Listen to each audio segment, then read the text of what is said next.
مشترکہ خوش نصیبی ہے کہ ایک بار پھر سے ہم درس قرآن کی اس سعادتوں اور برکتوں والی محفل میں حاضری کا شرف حاصل کر رہے ہیں۔ اللہ رب العزت کی بارگاہ میں دعا ہے کہ وہ اس محفل کو اور ہم سب کی حاضری کو قبول فرمائے، اور ہم سب کو قرآن اور صاحب قرآن صلی اللہ تعالی علیہ وسلم کا صدقہ، وسیلہ اور ان کی خیرات عطا فرمائے۔ قرآن سیکھنے، سکھانے، اس پر عمل کرنے کی توفیق عطا فرمائے، اور کہنے اور سننے سے زیادہ عمل کرنے کی توفیق خیر اور توفیق رفیق عطا فرمائے۔ سورہ بنی اسرائیل کے حوالے سے مسلسل ہماری گفتگو جاری ہے،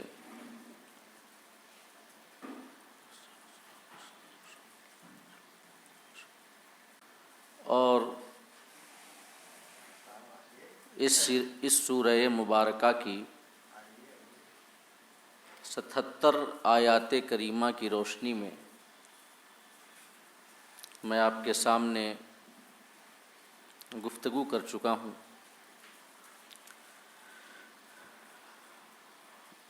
اور لگاتار پچھلی 3-4 نشستوں سے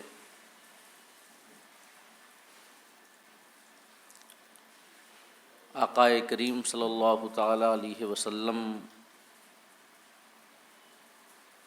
کی سیرت کے ایک اہم باب اور دعوت نبوی اور مشن نبوی کی تکمیل کے حوالے سے ایک اہم موڑ ہجرت رسول صلی اللہ تعالی علیہ وسلم کے بارے میں تفصیلی واقعات اور باتیں، اسباب، علل میں آپ کے سامنے بیان کرتا آ رہا ہوں، جو کہ اسی سورہ بنی اسرائیل کی آیت نمبر 76 کی روشنی میں، آیت نمبر 76 کی روشنی میں آپ کے سامنے وہ تمام بیانات میں نے کیے ہجرت رسول کے حوالے سے، کیونکہ آیت نمبر 76 میں اللہ پاک نے اپنے حبیب صلی اللہ تعالی علیہ وسلم کی ہجرت کا بیان کیا ہے۔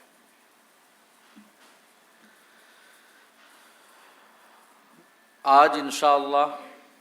اور ہجرت رسول کے حوالے سے قباء تک آپ کی تشریف آوری اور وہاں پر آپ کے قیام کے حوالے سے میں آپ کو بتا چکا ہوں، اور پھر اس کے بعد قباء سے جب آپ یہ مدینہ تشریف لائے تو ان واقعات کو فی الحال میں اسکپ کرتے ہوئے اگلی آیات کی روشنی میں کچھ ایک باتیں آپ کے سامنے عرض کروں گا۔ انشاءاللہ پھر کبھی کوئی موقع آیا تو وہ واقعات بھی بالتفصیل میں بیان کروں گا آپ کے سامنے، مگر ضروری ہے کہ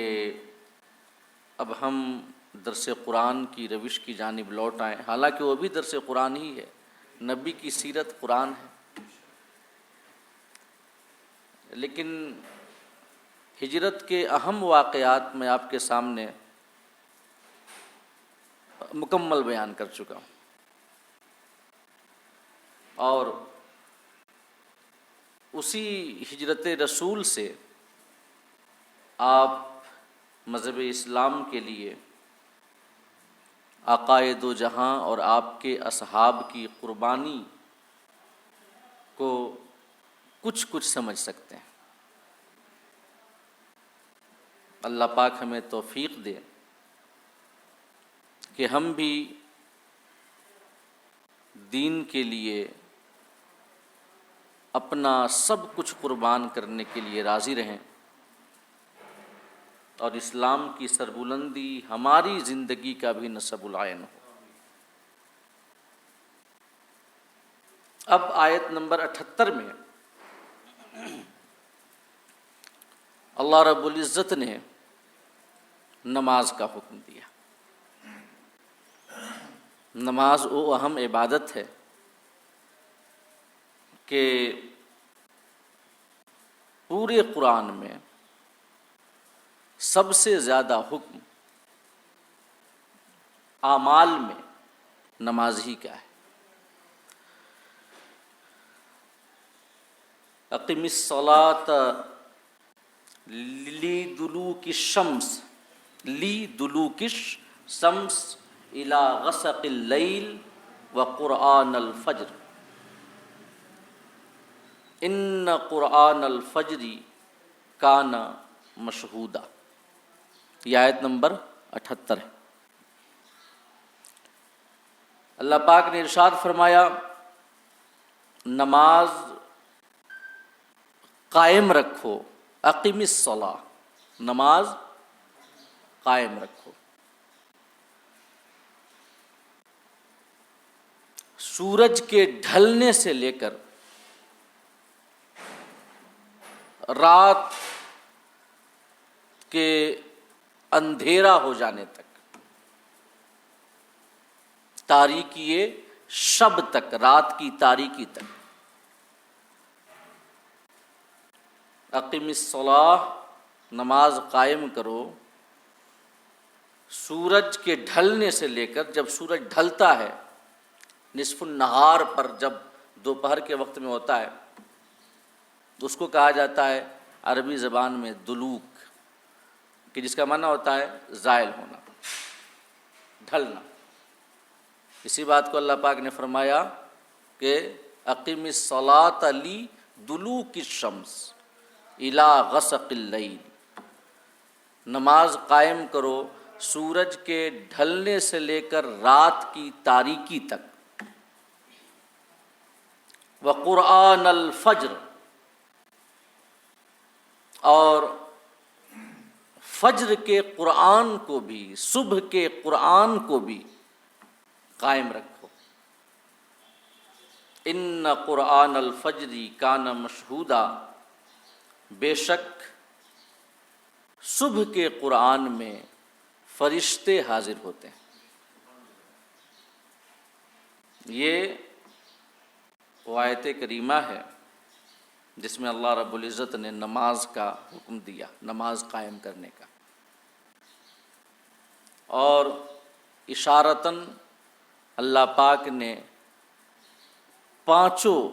نمازوں کا تذکرہ کر دیا۔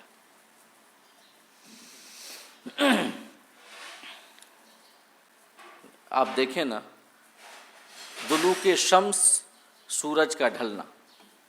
اس وقت سے لے کے الی غسق اللیل، اللہ پاک نے فرمایا رات کی تاریکی تک۔ تو اس میں ظہر، عصر، مغرب، عشاء، یہ چاروں نمازیں آ جاتی ہیں۔ جب سورج ڈھلتا ہے تو اس وقت ظہر کا وقت شروع ہوتا ہے، پھر جب ہر چیز کا سایہ اس کے سایہ اصلی کے سوا 2 مثل اس کا دگنا ہو جاتا ہے تو اس وقت عصر کا وقت شروع ہو جاتا ہے۔ پھر جب سورج ڈوب جاتا ہے تو مغرب کا وقت شروع ہو جاتا ہے، اور جب رات بالکل اندھیری ہو جاتی ہے، شفق غائب ہو جاتا ہے، تب عشاء کا وقت شروع ہو جاتا ہے۔ تو جو اللہ پاک نے فرمایا لِدُلُوكِ الشَّمْسِ إِلَىٰ غَسَقِ اللَّيْلِ، ان دو الفاظ میں اللہ پاک نے 4 نمازوں کا تذکرہ فرما دیا: ظہر، عصر، مغرب، عشاء۔ اس کے بعد فجر کا تذکرہ اللہ پاک نے الگ سے بالخصوص کیا تو فرمایا وَقُرْآنَ الْفَجْرِ، کہ صبح کے قرآن کو قائم رکھو، یعنی فجر کی نماز میں جو قرآن کی تلاوت ہوتی ہے، اللہ پاک نے خاص طور سے اس قرآن کی تلاوت اور قرآن کے پڑھنے کا تذکرہ کیا۔ وَقُرْآنَ الْفَجْرِ، فجر کے صبح کے قرآن پڑھنے کو، کیونکہ فقہاء نے بیان کیا ہے نا کہ 5 نمازوں میں سب سے لمبی قرأت مسنون ہے نماز فجر میں، 5 نمازوں میں۔ اسی وجہ سے اللہ پاک نے خاص طور سے نماز فجر میں قرآن کے پڑھنے کا تذکرہ کیا، اور یہ نہیں فرمایا کہ فجر کو قائم رکھو، نہیں، بلکہ فجر میں قرآن پڑھنے کو قائم رکھو۔ اب ظاہر سی بات ہے جب نماز فجر میں قرآن کا پڑھنا ہم قائم رکھیں گے تو نماز فجر بھی قائم رکھیں گے۔ اور اس کے بعد اللہ پاک نے نماز فجر کی ایک خاص عظمت بیان کی کہ ان قرآن الفجر کان مشہودا، کہ فجر کے قرآن میں، یا کہیں کہ صبح کے قرآن پڑھنے میں، یا عام زبان میں کہیں کہ فجر کی نماز میں، کان مشہودا، ملائکہ حاضر ہوتے ہیں۔ یہ اللہ پاک نے 5 نمازوں کا تذکرہ کر دیا، اور 5 نمازوں کو قائم رکھنے کا اللہ نے ہمیں حکم دے دیا۔ اور ربط بین الآیات کے حوالے سے کہ اس آیت کریمہ کا پچھلی آیات سے کیا تعلق ہے، اور آپ جانتے ہیں کہ میں کئی بار بتا چکا ہوں کہ قرآن کی تمام آیات کے بیچ میں ایک معنوی ربط اور تعلق ہوتا ہے۔ بغیر ربط اور بغیر تعلق کے قرآن کی آیات نہیں ہیں، بلکہ ایک بعد دیگرے باہم معنوی اعتبار سے، ارتباط کے اعتبار سے مربوط اور جڑی ہوئی ہیں قرآن کی آیتیں۔ تو جو سورہ بنی اسرائیل کی آیت نمبر 78 میں اللہ پاک نے نماز کو قائم رکھنے کا حکم دیا، تو اس کا جو ربط ہے پچھلی آیات سے، اس ربط کے حوالے سے علماء تفسیر کا پہلا قول یہ ہے کہ پچھلی آیات میں اللہ پاک نے عقائد کا بیان کیا ہے۔ یہ پچھلی آیات کو اگر آپ دیکھیں تو کچھ آیتوں میں اللہ پاک نے عقیدہ توحید کو بیان کیا ہے، اس کے بعد عقیدہ آخرت کو بیان کیا ہے، اس کے بعد عقیدہ رسالت کو بیان کیا ہے آقا کریم کی ہجرت کے ضمن میں۔ تو عقیدہ توحید، عقیدہ رسالت، عقیدہ آخرت، یعنی الہیات، رسالات اور بعث بعد الموت، جو کہ بنیادی عقائد ہیں، بنیادی اعتبار سے جو عقائد ہیں ان کے 3 ہی پارٹس ہیں نا بنیادی اعتبار سے۔ اللہ کے بارے میں عقیدہ کیسا ہو، رسول کے بارے میں عقیدہ کیسا ہو، آخرت کے بارے میں عقیدہ کیسا ہو، یہ بنیاد ہے، اور تینوں کی اپنی اپنی اہمیت ہے۔ میں ایک بات اکثر کہا کرتا ہوں کہ عقیدہ توحید کو باب عقائد میں بنیاد کی حیثیت حاصل ہے۔ عقیدہ توحید وہ بنیاد ہے اور وہ اصل دعوت ہے جس کے لیے اللہ پاک نے ہر زمانے میں انبیاء کرام اور رسولان عظام کا مبعوث کیا۔ اللہ پاک فرماتا ہے قرآن مجید میں وَمَا أَرْسَلْنَا مِن قَبْلِكَ مِن رَّسُولٍ إِلَّا نُوحِي إِلَيْهِ أَنَّهُ لَا إِلَٰهَ إِلَّا أَنَا فَاعْبُدُونِ۔ اللہ پاک فرماتا ہے کہ محبوب، ہم نے تجھ سے پہلے جتنے بھی رسول بھیجے، آدم سے لے کر عیسیٰ تک جتنے رسول بھیجے، ہم نے تمام رسولوں کی جانب یہی وحی کی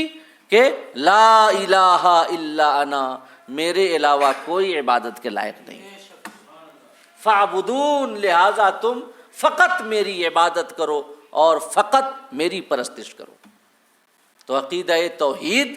صرف ایک خدا کی عبادت، وہ بنیادی عقیدہ ہے،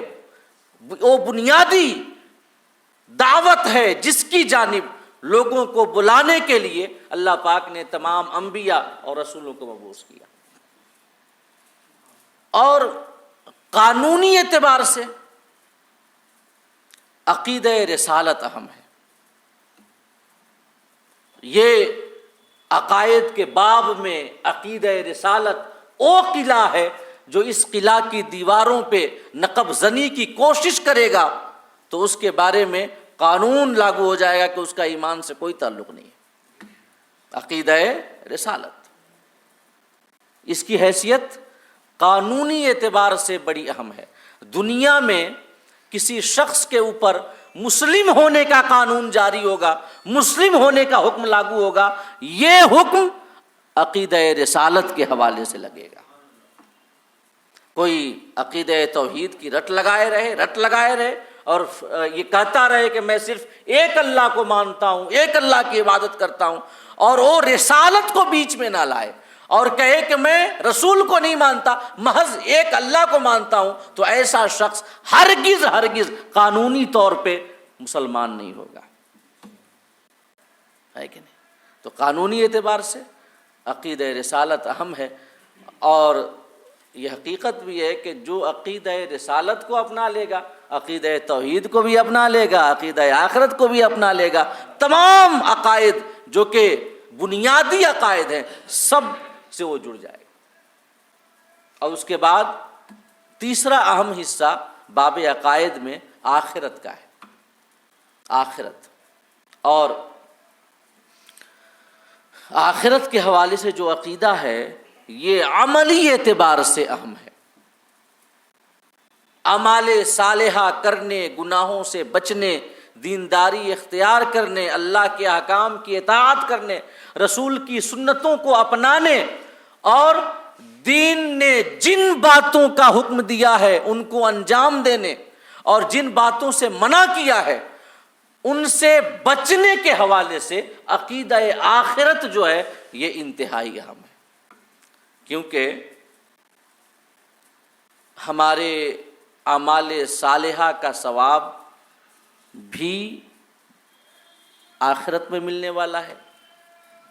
اور گناہوں پر وبال و عذاب بھی عام طور سے آخرت میں ہونے والا ہے۔ ہاں کچھ ایسے گناہ ہیں کہ اللہ پاک ان گناہوں کا ارتکاب کرنے والوں کو نشان عبرت بنانے کے لیے دنیا ہی میں ان پر عذاب نازل کر دیتا ہے۔ کچھ ایسی نیکیاں ہیں کہ جن سے لوگوں کا تعلق زیادہ ہو، لوگوں کے دلوں میں ان نیکیوں کی لو لگے، تو ان نیکیوں کو کرنے والے کو دنیا ہی میں انعام و اکرام سے نواز دیتا ہے۔ لیکن عام طور سے ثواب و عقاب، ثواب و عذاب، جزا سزا، ان سب کی جگہ تو آخرت ہے نا، آخرت۔ تو یہ نیکیوں کا ثواب بھی آخرت میں ملنا ہے، گناہوں پر وبال اور عذاب بھی آخرت میں ہونا ہے۔ اور انسان کی ایک فطرت کیا ہے کہ ان کاموں کی جانب وہ زیادہ متوجہ ہوتا ہے جن کاموں کا نفع اسے فوراً ملنے والا ہو، اور ان کاموں سے اپنے آپ کو بچانے میں زیادہ کوششیں کرتا ہے جن کا نقصان اسے فوراً ہونے والا ہو۔ اگر فوراً کوئی کام کرنے سے فائدہ ہو رہا ہے، انسان عجولہ، یہ جلد باز پیدا کیا گیا ہے نا، ہر کام میں یہ جلدی کرتا رہتا ہے۔ اگر آپ کسی کام کے بارے میں سمجھاتے رہیں کہ یہ کام بڑا فائدہ مند ہے، ابھی تو فائدہ نظر نہیں آئے گا لیکن بعد میں فائدہ نظر آئے گا، اس کام کو کر لو، اسے اپنا لو، لیکن وہ اس کی جانب متوجہ نہیں ہوگا۔ لیکن اگر کسی کام کا فائدہ فوراً سامنے دکھ جائے کہ ادھر یہ کرو ادھر یہ ہو جائے گا، تو ادھر وہ جلدی متوجہ ہو جاتا ہے۔ جو شیل کمپنیز ہوتی ہیں، فراڈ کرنے والی کمپنیاں، ان کمپنیوں کے جھانسے میں لوگ کیوں آتے ہیں؟ اسی وجہ سے نا، ان کو لگتا ہے کہ فوراً ہمیں فائدہ ملنے والا ہے، 1 مہینے میں ڈبل، 2 مہینے میں ڈبل انویسٹمنٹ۔ اسی وجہ سے ان کمپنیوں میں پیسہ لگا دیتے ہیں، اور چونکہ نقصان یہ تاخیر سے ہونے والا ہے اس کی جانب توجہ نہیں کرتے، شروع میں لالچ میں یہ دھڑلے سے لگائے جا رہے ہیں، بعد میں جب کمپنیاں بھاگ جاتی ہیں تو ناک پکڑ کے رونے لگتے ہیں۔ اور اسی وجہ سے ہماری شریعت میں ایسی کمپنیوں میں انویسٹ کرنا حرام، سخت حرام ہے، کیونکہ یہ مال کا ضیاع ہے، جرم پر اعانت ہے، اس لیے کہ وہ کمپنیاں جرم کرنے آئی ہیں۔ آپ جب انویسٹمنٹ کریں گے، آپ کو اگر مل گیا بھی کچھ سمے کے لیے، تو دوسرے لوگ آپ کو دیکھ کر کے اور زیادہ ادھر متوجہ ہوں گے، تو جرم پہ مدد بھی کرنا ہے، اور یہ ایک قسم کا جوا بھی ہے، کیونکہ ہر آن ہر لمحہ پیسہ ڈوبنے کا اندیشہ رہتا ہے۔ تو یہ انسان کی فطرت ہے، جلد فائدہ نظر آیا فوراً ادھر متوجہ ہو جائے گا، جلد نقصان تو فوراً اس سے اپنے آپ کو بچا لے گا، اور اگر یہ نقصان دیر میں ہونا ہو تو پھر اس کی جانب وہ اتنی توجہ نہیں کرتا۔ یہ انسان کی فطرت ہے۔ اب اعمال صالحہ کو انجام دینا، گناہوں سے بچنا، یہ اسلام کے احکام کے مطابق ضروری ہے، لیکن اس کے باوجود انسان اعمال صالحہ کی جانب متوجہ کیوں نہیں ہوتا؟ گناہوں سے اپنے آپ کو مکمل طور سے کیوں نہیں بچاتا؟ اس لیے کہ اعمال صالحہ کا فائدہ اصل میں قیامت میں ملنے والا ہے، گناہوں کا وبال و نقصان اصل میں قیامت میں ہوں یا موت کے بعد قبر میں، تو بھی قیامت ہی کی ایک منزل ہے۔ تو چونکہ آخرت میں ثواب یا عذاب ہونے والا ہے، لہذا انسان اعمال صالحہ کو کرنے، گناہوں سے بچنے کی جانب اتنی توجہ نہیں کرتا، مگر جس کا عقیدہ آخرت مضبوط ہوگا، جتنا زیادہ مضبوط ہوگا، وہ گناہوں سے اتنا زیادہ بچے گا اور نیکیوں کی جانب اتنا زیادہ وہ توجہ کرے گا۔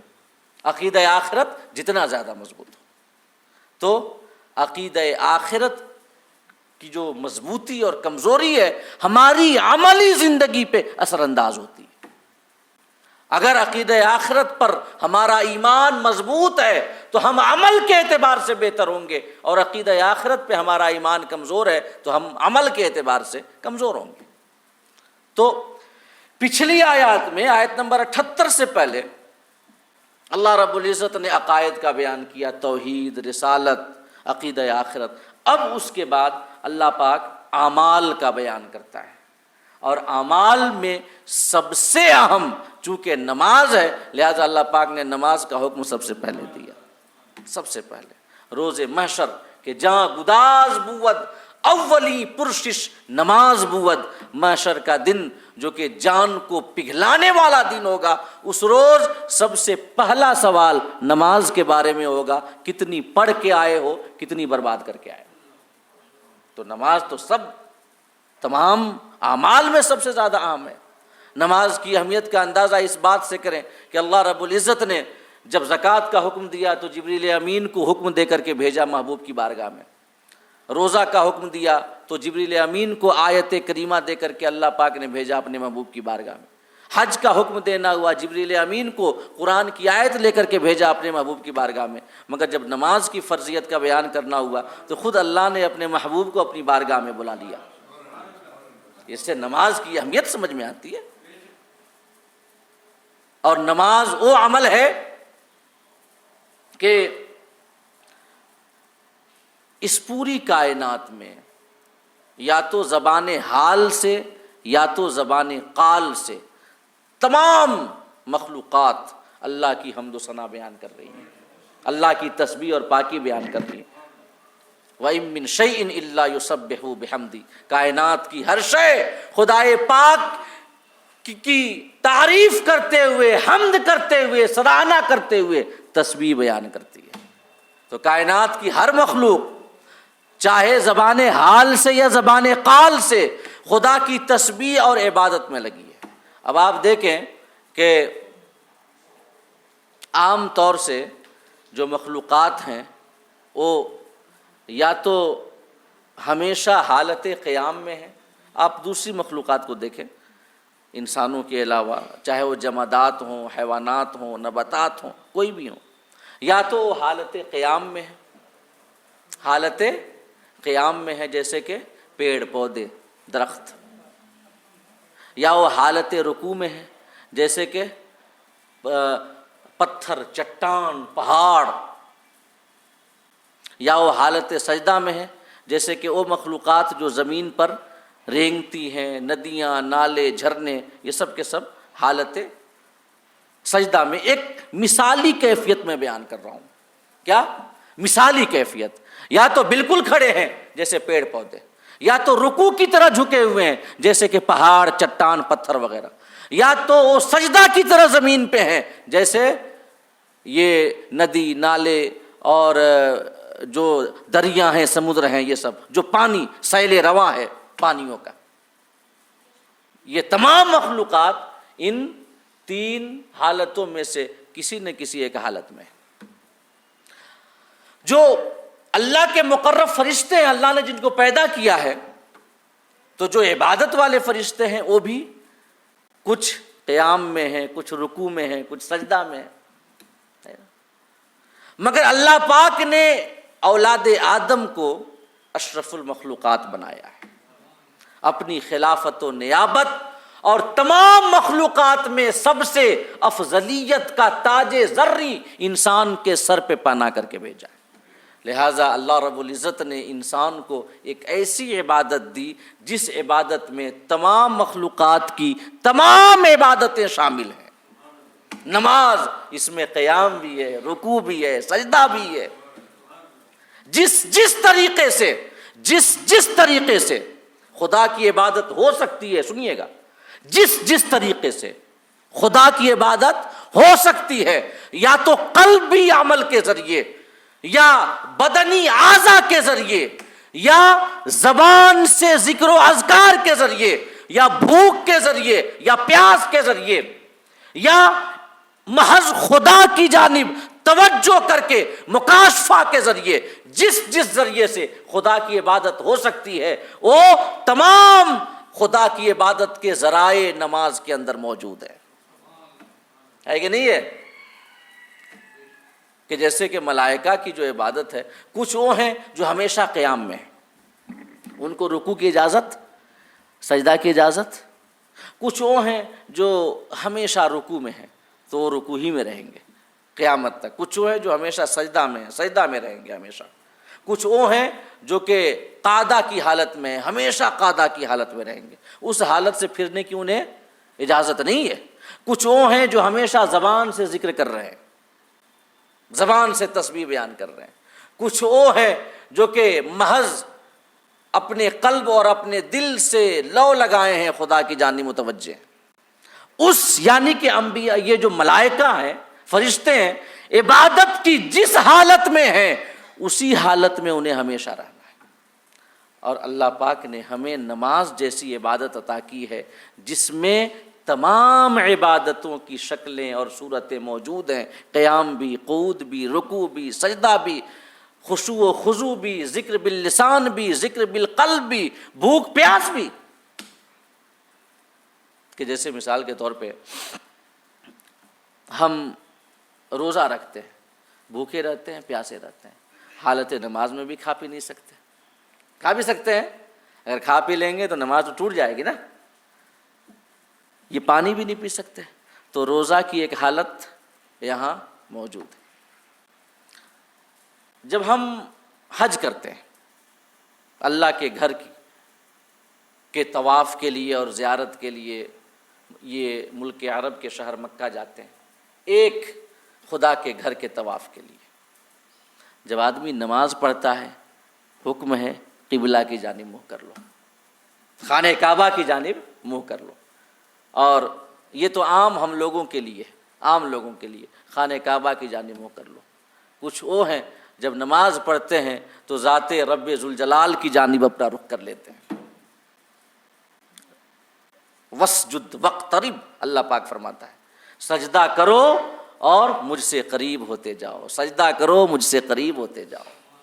تو قرب کے اس درجے میں پہنچ جاتے ہیں کہ جب وہ نماز کے لیے کھڑے ہوتے ہیں تو گویا وہ رب کی بارگاہ میں کھڑے ہوتے ہیں، جب قرات کرتے ہیں تو گویا رب سے ہم کلام ہوتے ہیں، جب رکوع کرتے ہیں تو رب کی بارگاہ میں اپنا سر جھکاتے ہیں، اور جب سجدے میں جاتے ہیں تو بارگاہ خداوندی سے قرب کے سب سے اعلیٰ درجے میں پہنچ جاتے ہیں۔ تو حج میں خانہ کعبہ کا طواف زیارت، نماز میں بھی ہے قبلہ بنا لو اسے، تو حج کی بھی ایک صورت موجود ہے۔ جب آدمی زکوٰۃ دیتا ہے تو زکوٰۃ اپنے مال کا ایک حصہ 2.5% سال گزرنے کے بعد غریبوں کو عطا کرتا ہے۔ مقصود کیا ہے؟ مال کی محبت دل سے نکل جائے، مال کی محبت دل سے نکل جائے، مال کی وجہ سے جو انسان کی سیرت و کردار پہ منفی اثرات مرتب ہوتے ہیں ان منفی اثرات سے انسان کی حفاظت ہو جائے۔ یہی نہ ہے زکوٰۃ کا مقصود، مال پاک ہو جائے اور مال سے جو محبت ہے اس محبت سے ہمارا دل پاک ہو جائے، مال کی قدورتوں سے ہم پاک ہو جائیں۔ جب آدمی نماز پڑھتا ہے اس وقت بھی حکم ہے کہ دنیا اور دنیاوی چیزوں سب کو چھوڑ کر کے محض خدا کی جانب لو لگا لو۔ تو اگر مقصود دیکھا جائے تو زکوٰۃ اور نماز کے مقصود میں یہ مطابقت تو ہے کہ جیسے زکوٰۃ سے مقصود یہ ہے کہ مال کی محبت ختم ہو جائے، یہ ویسے نماز میں بھی ہے کہ دنیا اور دنیا کی تمام چیزیں اور انہی چیزوں میں مال و دولت بھی ہے، سب سے کٹ کر کے ایک خدا کی جانب متوجہ ہو جاؤ۔ اسی وجہ سے جب ہم نماز شروع کرتے ہیں تو کیا تکبیر تحریمہ، یہ نیت کے بعد اللہ اکبر، تو اپنے ہاتھوں کو کانوں کی لو تک لگاتے ہیں۔ تو جانتے ہیں اس کی وجہ کیا ہے؟ اس کی وجہ یہی ہے کہ ہاتھ اٹھا کر سب چیزوں کو پھٹکار کر کے ہم صرف اپنے رب کی جانب اپنے ظاہر و باطن، بدن کے تمام اعضاء اور قلب کی حرکات و سکنات اور ارادوں کے ساتھ محض اپنے مولا کی جانب متوجہ ہو جاتے ہیں۔ پھر دنیا سے تعلق کٹ گیا، دنیاوی چیزوں سے تعلق کٹ گیا، ادھر ادھر دیکھ نہیں سکتے، کھا پی نہیں سکتے، خرید و فروخت نہیں کر سکتے، بات نہیں کر سکتے، کوئی دنیاوی کام نہیں کر سکتے۔ گویا کہ جیسے ہی اللہ اکبر کہا دنیا سے غائب ہو گیا، دنیا سے غائب ہو گیا۔ اب جب پھر دوبارہ نماز کی تکمیل کے بعد دنیا کی جانب آنا ہے تو غائب ہونے کے بعد پھر جب حاضر ہوں تو حکم ہے کہ سلام کرنا چاہیے، لہٰذا جب ہم نماز سے باہر آتے ہیں تو سلام کرتے ہیں السلام علیکم ورحمۃ اللہ، السلام علیکم ورحمۃ اللہ۔ یہ تو جو عبادتیں ہیں، حج، زکوٰۃ، روزہ، ان تمام عبادتوں کی روح تو نماز کے اندر موجود ہے نا۔ تو میں بتانا یہ چاہتا ہوں کہ جس صورت میں خدا کی عبادت ہوتی ہے وہ تمام صورتیں نماز کے اندر موجود ہیں، تو نماز سے زیادہ افضل و اعلیٰ اور فضیلت والی عبادت اور کون ہو سکتی ہے؟ اسی وجہ سے آقا کریم کی بے شمار احادیث ہے، اور پہلے کئی دفعہ یہ نماز کے حوالے سے آیات آ چکی ہیں، میں بالتفصیل بیان کر چکا ہوں۔ آج میں نے کچھ بنیادی باتیں، ضروری باتیں اجمال کے ساتھ آپ کے سامنے بیان کر دی کہ نماز تمام عبادات میں سب سے اہم اور سب سے افضل عبادت ہے، لہذا عقائد کے بیان کے بعد اللہ پاک نے فرمایا اقم الصلاۃ لدلوک الشمس الی غسق اللیل، نماز قائم رکھو سورج کے ڈھلنے سے لے کر رات کی تاریکی تک، وقرآن الفجر، اور فجر کے قرآن کو بھی قائم رکھو۔ ایک تو پچھلی آیات سے تعلق اور اس کا جو ربط ہے، اس حوالے سے علماء کا ایک یہ قول کہ پہلے عقائد کا ذکر ہوا، اب اعمال کا ذکر ہو رہا ہے۔ اور ایک دوسرا قول بھی ہے کہ اس آیت کریمہ کا پچھلی آیت جو کہ جسٹ آیت نمبر 76 اور 77 ہے، جس میں اللہ پاک نے اپنے حبیب کی ہجرت کو اشاراتی حوالے سے بیان کیا ہے، اپنے حبیب کی ہجرت کو، تو اللہ پاک نے یہ فرمایا آیت نمبر 76 میں کہ قریب تھا کہ وہ تمہیں اس زمین سے باہر نکال دیں، کہ اس زمین سے باہر نکال دیں، یعنی مکہ سے باہر نکال دیں۔ اب اللہ پاک آیت نمبر 78 میں نماز قائم کرنے کا حکم دے رہا ہے، تو کیا ربط ہے دونوں میں؟ علماء فرماتے ہیں کہ اللہ رب العزت اپنے حبیب سے یہ ارشاد فرمانا چاہتا ہے کہ میرے محبوب،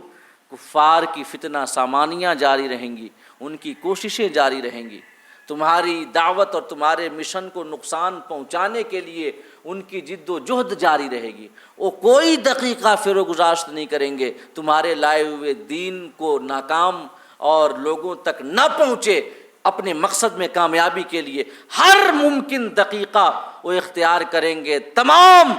وہ کوششیں کریں گے، لیکن اس کے باوجود میرے حبیب ان کی فتنہ سامانیوں، سازشوں، کوششوں اور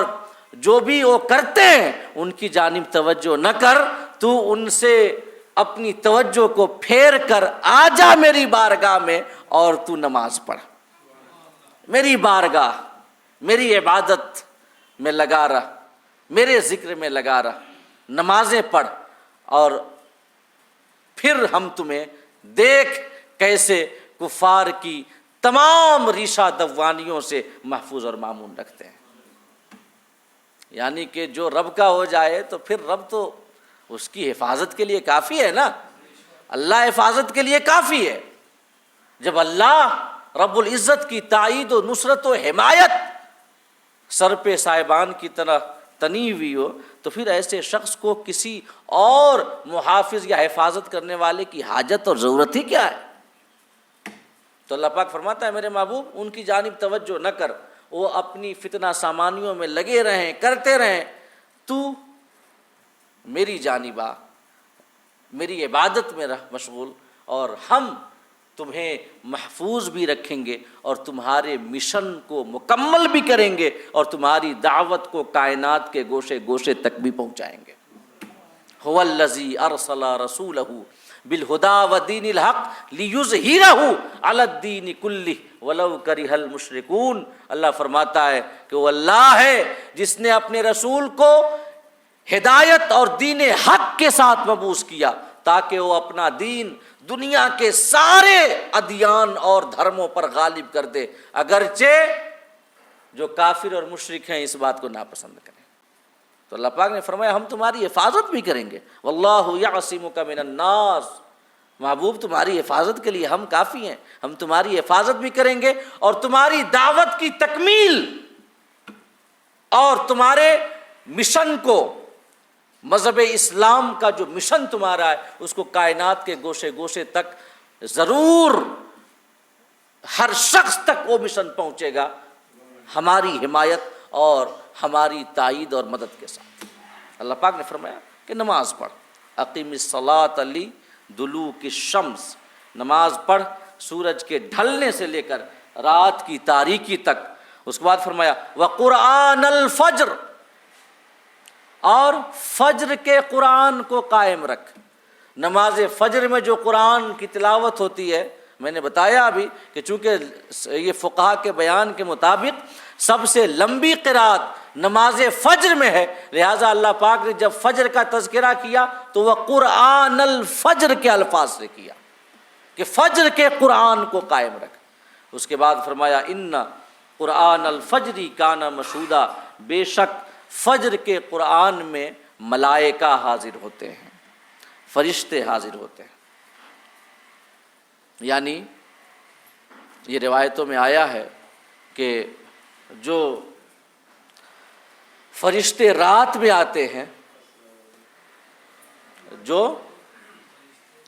فرشتے رات کے رہتے ہیں وہ فجر کے وقت واپس چلے جاتے ہیں، اور صبح کے فرشتے جو ہیں، پھر جو دن کے فرشتے ہیں وہ فجر میں آ جاتے ہیں۔ جو رات میں جانے والے فرشتے ہیں وہ بھی نماز فجر میں حاضر ہوتے ہیں، اور جو یہ دن میں رہنے والے فرشتے ہیں، دن میں جو یہاں رہیں گے کہ جو آسمان سے نازل ہوئے ہیں، وہ بھی نماز فجر میں حاضر ہوتے ہیں۔ رات بھر رہ کر جو واپس جا رہے ہیں وہ بھی نماز فجر میں حاضر ہیں، اور جو دن میں رہنے کے لیے آسمان سے آئے ہیں وہ بھی نماز فجر میں حاضر ہوتے ہیں۔ اور روایتوں میں آتا ہے کہ جب وہ فرشتے جو رات بھر یہاں تھے اس زمین پر، اور یہ صبح میں نماز فجر کے بعد جب واپس جاتے ہیں رب کی بارگاہ میں، تو اللہ پاک ان فرشتوں سے پوچھتا ہے کہ تم لوگوں نے ہمارے بندوں کو کس حال میں پایا، کس حال میں پایا؟ تو عرض کرتے ہیں مولا ہم نے انہیں اس حال میں پایا کہ وہ نمازیں پڑھ رہے تھے اور تیرا ذکر کر رہے تھے، وہ نمازیں پڑھ رہے تھے اور تیرا ذکر کر رہے تھے۔ اور پھر اس کے بعد کہ جو فرشتے دن میں رہنے والے ہیں، جو آسمان سے آئے ہیں، جب وہ پھر واپس جاتے ہیں نا، تو اللہ پاک ان سے پوچھتا ہے کہ جب تم گئے تھے تو تم نے میرے بندوں کو کس حال میں یہ پایا تھا؟ تو عرض کرتے ہیں مولا جب ہم آسمان سے گئے تو ہم نے بھی تمہارے بندوں کو اس حال میں پایا کہ وہ نمازیں پڑھ رہے تھے اور تیرا ذکر کر رہے تھے، تیرے ذکر میں مشغول تھے۔ اللہ پاک ان فرشتوں سے فرماتا ہے کہ گواہ رہنا کہ میں نے ان تمام لوگوں کو بخش دیا۔ تو جو فجر کی نماز کا وقت ہے یہ وہ وقت ہے جس میں ملائکہ حاضر ہوتے ہیں، اور پھر یہ ملائکہ خدا کی بارگاہ میں جا کر کے اس بات کی گواہی دیتے ہیں کہ ہاں ہم نے خدا کی عبادت کے لیے اپنے رات کی صبح کی میٹھی نیند کو قربان کیا ہے۔ صبح کا وقت جو کہ غفلت کا وقت ہوتا ہے، جبکہ نیند زیادہ پیاری ہوتی ہے، جبکہ بستر زیادہ خوشنما لگتا ہے، اس وقت اپنی نیند کو قربان کر کے جو لوگ نماز فجر میں یہ مسجدوں میں حاضر ہوتے ہیں خدا کی بارگاہ میں اپنے سر نیاز کو جھکانے کے لیے، تو ان کی اس حاضری کے گواہ ملائکہ بنتے ہیں اور فرشتے بنتے ہیں، اور پھر جا کر کے وہ خدا کی بارگاہ میں حاضری کی گواہی دیتے ہیں، اور جب خدا کی بارگاہ میں گواہی دیتے ہیں تو اللہ رب العزت ملائکہ کو گواہ بنا کر فجر کی نماز میں حاضر ہونے والوں کی مغفرت فرما دیتا ہے اور انہیں بخش دیتا ہے۔ تو یہ نماز فجر کی خاص فضیلت ہے، لہذا اللہ پاک نے فرمایا کہ وَقُرْآنَ الْفَجْرِ، فجر کے قرآن کو قائم رکھ، کیونکہ ان قرآن الفجر کان مشہودا، کہ جو فجر کا قرآن ہوتا ہے یا فجر کی نماز جو ہوتی ہے اس میں فرشتے حاضر ہوتے ہیں۔ اس کے بعد اللہ رب العزت نے خاص اپنے حبیب کو ایک نماز کا حکم دیا، خاص اپنے حبیب کو ایک نماز کا حکم دیا اللہ پاک نے، جو ہے تہجد کی نماز۔ ہم پر 5 وقت کی نمازیں فرض ہیں نا، کتنے وقت کی؟ 5 وقت کی۔ اس کے بعد مگر اللہ کے محبوب صلی اللہ تعالی علیہ وسلم پر اللہ نے 6 وقت کی نمازیں فرض کی۔ یہ جو آیت کریمہ ہے، اس آیت کریمہ کے حوالے سے علماء کی یہ مختلف تفسیریں ہیں۔ آیت کریمہ سورہ بنی اسرائیل کی آیت نمبر 79 ہے، 79۔ اللہ فرماتا ہے وَمِنَ اللَّيْلِ فَتَہَجَّدْ بِهِ نَافِلَةً لَكَ عَسَىٰ أَن يَبْعَثَكَ رَبُّكَ مَقَامًا مَحْمُودًا۔ وَمِنَ اللَّيْلِ، محبوب رات کے کچھ حصے میں تہجد کرو، تہجد کرو۔ تہجد یعنی تہجد ہجود سے بنا ہے، اور ہجود کا معنی ہوتا ہے نیند سے جاگنا، بیدار ہونا، نیند سے جاگنا، بیدار ہونا۔ اسی وجہ سے نماز تہجد کے لیے نیند شرط ہے، اور اس کی فضیلت بھی اسی وجہ سے زیادہ ہے کہ دیکھیے انسان جاگ رہا ہے، کچھ رکعتیں پڑھ لینا کوئی زیادہ بھاری نہیں ہے، لیکن وہ نیند کی وادی میں چلا جائے، سو جائے، نیند اسے تھپکی دے دے کر کے اپنی گود میں سلا لے، پھر اس کے بعد محض اپنے رب کی عبادت کے لیے میٹھی نیند کو قربان کرنا، پھر اٹھ کر مسواک کرنا، وضو کرنا، اور پھر رب کی بارگاہ میں کھڑے ہونا، یہ چونکہ زیادہ شاق اور مشکل ہے، لہٰذا اس کی فضیلت بھی تمام نوافل میں سب سے زیادہ ہے۔ تو تہجد کو تہجد کی اس وجہ سے کہتے ہیں کہ تہجد بنا ہے ہجود سے، اور ہجود کا معنی ہوتا ہے نیند سے جگنا، اور تہجد کے لیے نیند شرط ہے۔ ایسا نہیں ہے کہ جاگتے رہو 12 بجے تک اور 2 رکعت پڑھ کے سو جاؤ اور یہ کہو کہ ہم نے تہجد پڑھ لی، یہ تہجد نہیں ہے۔ سو کر کے جاگنا پھر پڑھنا، یہ تہجد۔ اور اللہ پاک نے فرمایا کہ وَمِنَ اللَّيْلِ فَتَہَجَّدْ بِهِ، رات کے کچھ حصے میں آپ تہجد پڑھیں، تہجد کریں، اٹھ کر کے ہماری بارگاہ میں قیام کریں۔ اللہ پاک فرماتا ہے قرآن مجید میں دوسری جگہ کہ یا ایھا المزمل قم اللیل الا قلیلا نصفہ او انقص منہ قلیلا او زد علیہ ورتل القرآن ترتیلا، کہ اے چادر اوڑھنے والے حبیب، یا ایھا المزمل، اے چادر اوڑھنے والے حبیب، اے پیارے جس نے چادر کو اپنے اوپر اوڑھ رکھا ہے، قم اللیل، رات کو قیام تو کریں، الا قلیلا، پر کچھ دیر آرام بھی کر لیا کریں۔ یہ ہمارے آقا صلی اللہ تعالی علیہ وسلم راتوں کو اٹھ کر اتنی کثرت سے نمازیں پڑھتے، اتنی کثرت کے ساتھ قیام کرتے، یہاں تک کہ رات بھر اپنے رب کے حضور کھڑے رہتے، سجدے میں آنسو بہاتے رہتے۔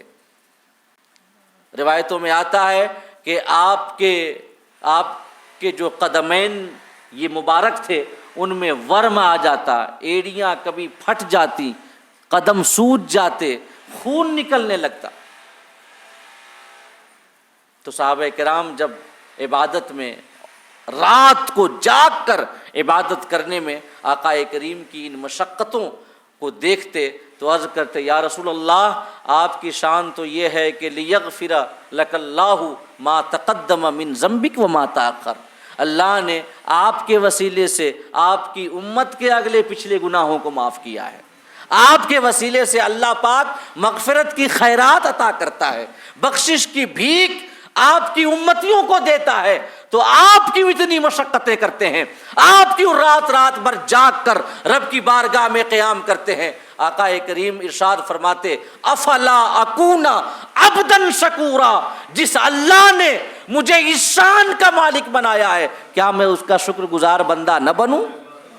کیا میں اس کا شکر نہ ادا کروں؟ تو اللہ پاک نے فرمایا کہ وَمِنَ اللَّيْلِ فَتَہَجَّدْ بِهِ، رات کے کچھ حصے میں تہجد کریں، کچھ حصے میں تہجد کریں، نافلۃ لک، یہ خاص آپ کے لیے زیادہ ہے، خاص آپ کے لیے زیادہ ہے۔ کیوں؟ کیونکہ عسیٰ ان یبعثک ربک مقاما محمودا، کیونکہ ہم آپ کو مقام محمود جو عطا کرنے والے ہیں، مقام محمود کا درجہ آپ کو دینے والے ہیں، لہٰذا ایک نماز آپ کے لیے زیادہ ہے، تہجد، راتوں کو اٹھ کر تہجد کریں۔ آقا کریم رات بھر اللہ کی بارگاہ میں قیام میں کھڑے ہیں، خدا کی بارگاہ میں سجدہ ریز ہیں، پاؤں میں ورم آ جا رہا ہے، کبھی ایڑیاں پھٹ جا رہی ہیں، خون نکلنے لگ رہا ہے۔ جب رات بھر اپنے حبیب کا جاگنا رب نے دیکھا اور اپنے حبیب کی مشقت دیکھی اپنی عبادت میں خدا پاک نے، تب اللہ پاک نے سورہ مزمل میں فرمایا کہ یا ایھا المزمل، اے چادر اوڑھنے والے محبوب، قم اللیل، رات کو قیام کیجئے، رات کو قیام کیجئے، الا قلیلا، مگر کچھ دیر آرام بھی کر لیا کیجئے، کچھ دیر آرام بھی کر لیا کیجئے، قیام کیجئے، نمازیں پڑھیے، سجدے کیجئے، لیکن آرام بھی آپ کر لیجئے۔ اس کے بعد اللہ پاک نے کچھ آپشنز بیان کیے، نصفہ، آدھی رات قیام کیجئے، آدھی رات آرام کیجئے، او انقص منہ قلیلا، یا آدھی رات سے کچھ کم قیام کیجئے، زیادہ آرام کیجئے، او زد علیہ، یا آدھی رات سے بھی زیادہ قیام کیجئے مگر آرام کیجئے، ورتل القرآن ترتیلا، اور قرآن کو جب پڑھیے تو ٹھہر ٹھہر کر اطمینان و سکون کے ساتھ ترتیل سے قرآن کو پڑھیے. ذرا ہمارے حبیب کی شان محبوبی تو ملاحظہ کریں. اللہ پاک نے آپ کا مقام کتنا بڑا یہ بنایا ہے، اور محبت کے کس درجے پہ اللہ نے اپنے حبیب کو فائز کیا ہے. اللہ پاک اس بات پہ قادر ہے کہ نہیں کہ ایک حکم دے دیتا اپنے حبیب کو. بس یہ ایک حکم ہے کہ اتنی دیر آپ کو قیام کرنا ہے، اتنی دیر آرام کرنا ہے کہ نہیں ہے؟ بس ایک ہی حکم، اور کوئی گنجائش نہیں ہے. اللہ اس بات پہ قادر تھا ضرور. وہ حکم الحاکمین ہے، مالک الملک ہے، وہ سب سے بڑا حاکم اور بادشاہ ہے. اس کے حکم کے آگے کسے دم مارنے کی مجال ہے؟ اگر اللہ چاہتا تو اپنے حبیب کو کہہ دیتا کہ محبوب آدھی رات قیام کرنا ہے یا اور آدھی رات آرام کرنا، بس ایک ہی حکم. لیکن اللہ پاک کی بارگاہ میں ہمارے آقا صلی اللہ تعالی علیہ وسلم کا درجہ کتنا بلند ہے، اور اللہ اپنے حبیب سے کتنی محبت فرماتا ہے کہ اللہ پاک ایک حکم نہیں دیتا بلکہ اللہ پاک کچھ احکام دیتا ہے اور کہتا ہے محبوب یا تو آدھی رات آرام کر لو، آدھی رات قیام کر لو، آدھی رات سے کچھ کم قیام کر لو، زیادہ آرام کر لو، آدھی رات سے زیادہ قیام کر لو، کم آرام کر لو. میرے حبیب تمہیں جس میں لگے کہ یہ آسانی ہے تو اس حکم کو اپنا لے، کیونکہ مجھے تو عزیز یہ ہے کہ تمہیں کوئی تکلیف نہ ہو، کیونکہ ہم نے تمہیں اپنا حبیب بنایا. یہ در حقیقت اللہ کی بارگاہ میں ہمارے آقا کی شان محبوبی ہے. آپ محبوبیت مطلقہ کے مقام پہ فائز تھے نا. تو فرمایا کہ وَمِنَ اللَّيْلِ فَتَهَجَّدْ بِهِ نَافِلَةً لَكَ، رات کے کچھ حصے میں تہجد پڑھیں نافلۃ لک. یہ خاص آپ کے لیے زیادہ ہے، یہ حکم خاص آپ کے لیے زیادہ ہے. یعنی جو اوپر آیت نمبر 78 میں 5 نمازوں کا تذکرہ ہوا وہ تو سب کے لیے ہے، حالانکہ پچھلی آیت میں بھی خطاب فقط اللہ کے رسول سے ہے، اقیم الصلاۃ، تو نماز قائم کر. تو واحد ہے، ایک خطاب آقا سے ہے، ہمارے آقا صلی اللہ علیہ وسلم سے، لیکن آقا کے وسیلے سے پوری امت سے بھی خطاب ہے کہ 5 نمازیں سب کے لیے ہیں. لیکن یہ چونکہ تہجد امت کے حق میں تو نفل ہے، لیکن ہمارے آقا کے حق میں اسی آیت کریمہ سے کچھ علماء فرماتے ہیں کہ یہ کیا ہے، فرض اور واجب ہے. لہٰذا اللہ پاک نے خاص تذکرہ کر دیا کہ وَمِنَ اللَّيْلِ فَتَهَجَّدْ بِهِ، رات کے کچھ حصے میں تہجد کی نماز پڑھو نافلۃ لک. یہ حکم خاص آپ کے لیے زیادہ ہے، خاص آپ کے لیے. کیوں؟ عسیٰ ان یبعثک ربک مقاما محمودا، کیونکہ حقیقت یہ ہے کہ جتنا بڑا درجہ اسی درجے کے مطابق عمل بھی، جتنا بڑا مقام اتنا ہی سخت امتحان ہے کہ نہیں ہے. حسن و حسین کا درجہ بڑا ہے، جنتی جوانوں کے سردار ہیں، کتنا بڑا امتحان. دونوں اللہ کی راہ میں شہید کیے گئے. حضرت حسن بھی شہید ہوئے، اور امام حسین رضی اللہ تعالیٰ عنہ کی شہادت تو جو کہ شہادت جہری ہے، باضابطہ یہ دشمنوں کے ساتھ جنگ ہوئی، تلواریں چلی، خنجر چلے، تیر چلے، خون بہا، اعضا کٹے، سامنے یہ گھر کی خواتین ہیں، غربت کا عالم ہے، مسافرت کا عالم ہے، اس حال میں یہ شہادت ہوئی. تو میں یہ بتانا چاہتا ہوں جتنا بڑا مقام اتنا بڑا امتحان بھی، اتنا زیادہ عمل بھی. اللہ پاک نے فرمایا کہ عسیٰ ان یبعثک ربک مقاما محمودا، محبوب ہم آپ کو مقام محمود عطا کرنے والے ہیں، یقیناً آپ کو مقام محمود عطا کریں گے. اور ہم سب جانتے ہیں کہ مقام محمود وہ مقام شفاعت ہے، مقام شفاعت ہے. اور محمود کا معنی ہوتا ہے مقام محمود وہ جگہ جہاں تعریف کی جائے. ہمارے آقا مقام محمود پہ فائز ہوں گے جہاں پہ اگلے پچھلے مومن، کافر، عاصی، متقی، بدعتی، اہل سنت والجماعت سارے کے سارے افراد آپ کی حمد و ثنا بیان کریں گے اور آپ کی عظمت کو جان لیں گے. قیامت کا منظر جبکہ ہر چہار جانب درد و الم کا شور ہوگا، ہر چہار جانب لوگ پریشانیوں میں مبتلا ہوں گے، مصیبتوں میں مبتلا ہوں گے، اور اس وقت جب وہ مسیحا کی تلاش میں نکلیں گے، حضرت آدم کے پاس یہ جائیں گے، حضرت آدم دوسرے نبی کے پاس بھیجیں گے، وہ دوسرے نبی کے پاس، حضرت نوح، حضرت ابراہیم، حضرت موسیٰ، حضرت عیسیٰ،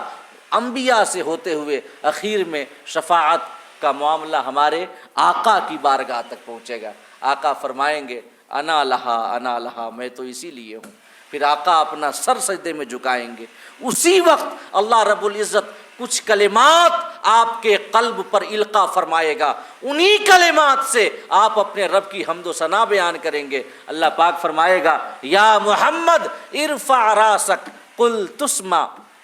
اشفع تشفع سل تعطا، محمد میرے محبوب سر سجدے سے اٹھائیے، سر سجدے سے اٹھائیے، بولیے آپ کی بات سنی جائے گی، شفاعت کیجئے آپ کی شفاعت قبول کی جائے گی، مانگیے آپ کو عطا کیا جائے گا۔ آقا کریم عرض کریں گے مولا تمہاری مخلوق، تمہارے بندے انتظار کے سخت لمحات میں ہیں، اور یہ انتظار کرتے کرتے تھک چکے ہیں، تو مولا کرم کر کہ ان کا حساب کتاب جلد شروع کر دے، جلد حساب و کتاب شروع کر دے، حساب و کتاب کا آغاز ہو جائے۔ ہمارے آقا کی شفاعت سے حساب کتاب کا آغاز ہو جائے گا تو سارے لوگ سمجھیں گے کہ اب کم سے کم انتظار کی اس تکلیف سے بھری ہوئی کیفیت سے تو مہلت ملی، کم سے کم انتظار تو نہیں کرنا پڑے گا۔ الانتظار اشد من الموت، انتظار موت سے بھی زیادہ سخت ہوتا ہے۔ تو جب ہمارے آقا کے وسیلے سے شفاعت، آقا کی شفاعت سے جب وہاں پر حساب کتاب کا سلسلہ شروع ہوگا، سب جان جائیں گے کہ رب کی بارگاہ میں کون عظمت والا ہے، سب جان جائیں گے کہ یہ دن جو کہ فزع اکبر کا دن ہے، آج اللہ کے بندوں کا مسیحا کون ہے۔ ایک شعر ہے کہ صدائے آہوں فغاں ہے چہار سو پھیلی، ہے آج کون مسیحا مدینے والے ہیں۔ یقیناً مسیحا تو آقا ہیں، تو جب سب آپ کی عظمت اور آپ کے مقام اور آپ کی بزرگی کو دیکھیں گے تو آپ کی حمد و ثنا بیان کریں گے، اور وہی جگہ مقام محمود ہے، جبکہ اگلے پچھلے سارے آپ کی حمد و ثنا بیان کریں گے۔ اور جو لوگ آج ان کی شفاعت اور ان کے وسیلہ کا انکار کرتے ہیں، جب انہی کے وسیلہ سے کل اس روز ان کا معاملہ آسان ہوگا تو وہ بھی آپ کی حمد و ثنا کریں گے۔ حضور اعلیٰ حضرت فرماتے ہیں نا کہ آج لے ان کی پناہ، آج مدد مانگ ان سے، پھر نہ مانیں گے قیامت میں، اگر مان گیا تو وہاں تو مان ہی جانا ہے کیونکہ دیکھ لینا ہے سب کچھ، لیکن ایمان تو بالغیب معتبر ہے نا۔ عسیٰ ان یبعثک ربک مقاما محمودا، کہ محبوب ہم یقیناً تمہیں ایسی جگہ ہم تمہیں کھڑا کریں گے جہاں پہ سب تمہاری حمد و ثنا کریں گے۔ اس کے بعد آیت نمبر 80 جو ہے اس کے حوالے سے انشاءاللہ بالتفصیل اگلی نشست میں ہم آپ کے سامنے کچھ باتیں عرض کریں گے۔ اللہ پاک ہم سب کو کہنے اور سننے سے زیادہ عمل کرنے کی توفیق عطا فرمائے، ہم سب کے قلوب کو اپنے حبیب کی محبت سے منور و مجلہ فرمائے، اور ہمارے ظاہر کو اپنے حبیب کی سنتوں کے اتباع اور سیرت کی پیروی سے پاکیزہ اور ستھرا بنائے، آمین۔ وآخر دعوانا ان الحمدللہ رب العالمین۔